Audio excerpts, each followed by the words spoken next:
And now we're going to continue Romans chapter 1. We're going to start with verse 18. Before we do, we're going to talk a little for review and setting the stage again.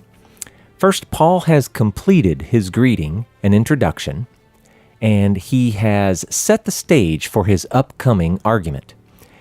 Paul stated at the end of our last video that it was the righteous who would live by faith, and we interpolated that to it was the righteous who will live eternally by or through faithfulness.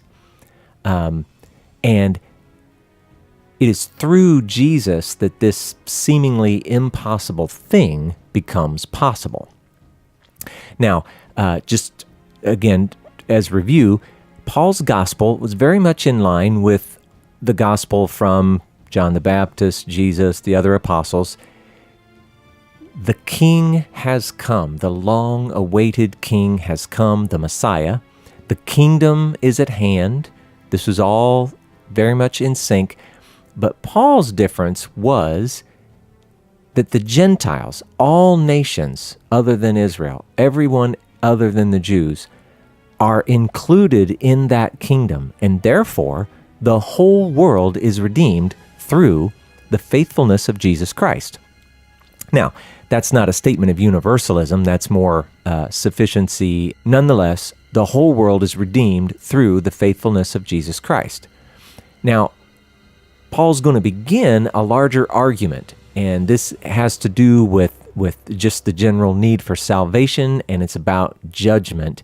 And Paul is going to talk in terms of faithfulness, which we've already begun, and justification, and he's going to set that in opposition to this idea of knowledge or status, and that looks like, well, I'm Jewish, therefore I'm okay, or I know the law, I have the law, therefore I'm okay.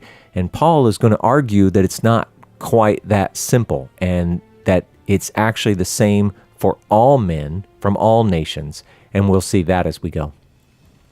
Now, another thing that's important to note for Paul as he is writing this letter, and for those who would be reading his letter, it's important to understand that they all understood that every living human, except maybe someone who was mentally incapable, but every living human was responsible for some basic moral and ethical laws. These are the universal laws, and sometimes referred to as the Noahide laws, because we get them from the story of Noah. But they look like this. Number 1, don't worship other gods or idols. Number 2, don't curse or blaspheme God's name. Number 3, don't murder. Number 4, don't commit adultery or any other sexual immorality. Number 5, don't steal. Number 6, don't eat flesh torn from a living animal. And number 7, establish courts of justice. Now, we could produce videos just to talk about this, and we're not going to spend too much time here. I just want you to be aware that from Paul's perspective and his readers' perspective, they understood all mankind to be responsible toward God for these things, basic moral and ethical laws. So now we get into the text, and again, Paul has just finished up. It's the righteous who live by faith, and here we go. Verse 18, for the wrath of God is revealed from heaven against all ungodliness and unrighteousness of men. And that is, simply said, unfaithfulness. All the unrighteousness of men who, by their unrighteousness, suppress the truth. And what truth is that? Well, the truth that the one true God is, and that he expects a minimum level of ethical and moral behavior. For what can be known about God is plain to them. Them who? Well, all humans, with or without the scriptures, Jewish, not Jewish, Christian, whatever, it doesn't matter. It should be plain to all of them, because God has shown it to them. And how? In creation itself. And even closer to home, each of us is a creature, a creation, if you will. And even within ourselves, we have the proof that we need to know certain things about God. This is what Paul's arguing. And what things exactly? For his invisible attributes, namely, number one, his eternal power, which obviously, if this is all created, if it's all a creation, it took some real power to do that. And number two, his divine nature, which obviously to create all this, the excellency, the godlike nature has to be there, the divine nature. Those two things have been clearly perceived by all humans ever since the creation of the world in the things that have been made.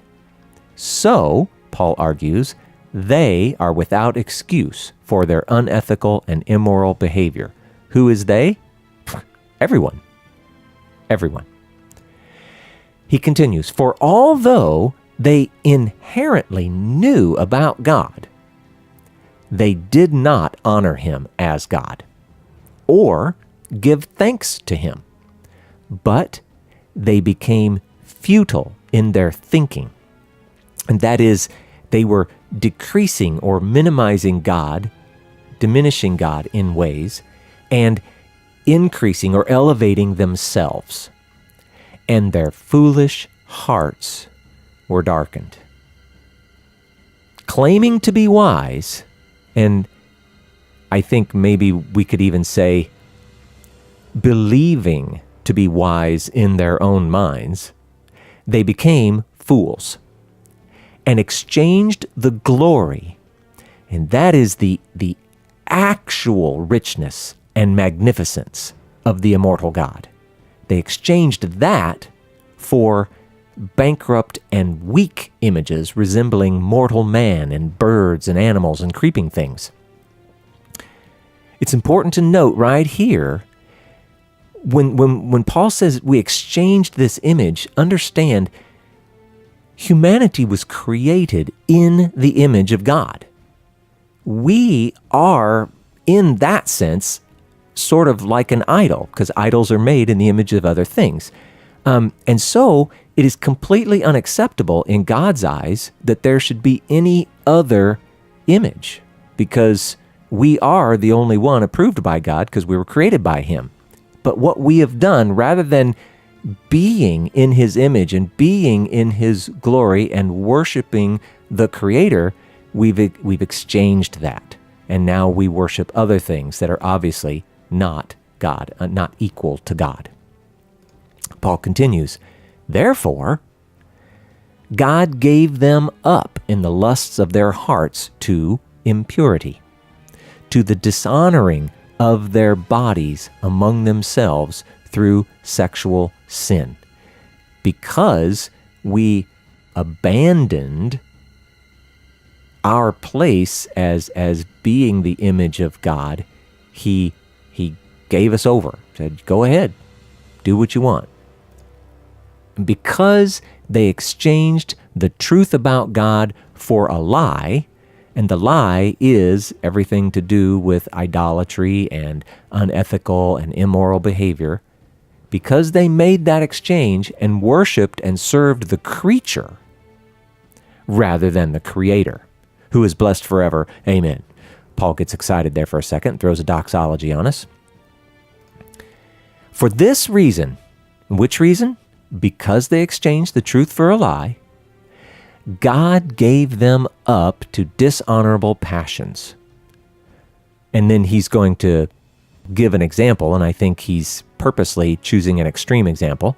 He says, for their women exchanged natural sexual relations for those that are contrary to nature, such as homosexuality. And the men, likewise, gave up natural sexual relations with women and were consumed with passion for one another, men committing shameless acts with men and receiving in themselves the due penalty for their error, and that due penalty is the sexual depravity itself. And since they did not see fit to acknowledge God, God gave them up to a debased mind to do what ought not to be done. Violating the universal Noahide laws which apply to all humans, they were filled with all manner of unrighteousness, evil, covetousness, malice. They are full of envy, murder, strife, deceit, maliciousness. They are gossips, slanderers, haters of God, insolent, haughty, boastful, inventors of evil, disobedient to parents, foolish, faithless, heartless, ruthless. Though they know God's righteous decree that those who practice such things deserve to die, they not only do them, but give approval to those who practice them. Now, how do they know God's righteous decree, or how do we know that they should know, as Paul is arguing here? And I've inserted that it's evidenced in pagan mythology. We see in all of human history a consistency toward this idea of, oh, there's a God, and he is angry, and I have to sacrifice something, and that will appease him, and then we're okay. It's all through pagan mythology, all through human history, not so much today, of course, but still, it's very consistent. And that's how we can see and recognize that in humans all along, they've understood that when you don't reach even that minimum level of ethical and moral behavior, that the result of that, the wages of that, is death. Now, what's important to understand, though, just because I've brought up this idea of pagan mythology and their sacrifices and things, this should in no way be equated to the sacrificial system that existed in the Old Testament with the tabernacle and the temple. These are very, very different things, very different motivations, very different meaning, and there is no connection, there is no correlation. And if you believe that there is, or your thinking includes that, you are going to go very far astray from what is actually being said in Paul's letters. Now, Paul has painted what sounds like a bleak picture for the Gentile idolaters. He is using extreme language and examples, but please understand, he is setting up a much larger point. We can see very easily that, yeah, if you got people like this, if Paul is arguing that they need salvation, okay, it seems clear that they really do. But, as we'll see in the next video, Paul isn't going to stop when he's finished picking on the Gentile idolaters. He's going to go on and pick on somebody else. So, see you in the next video, chapter 2.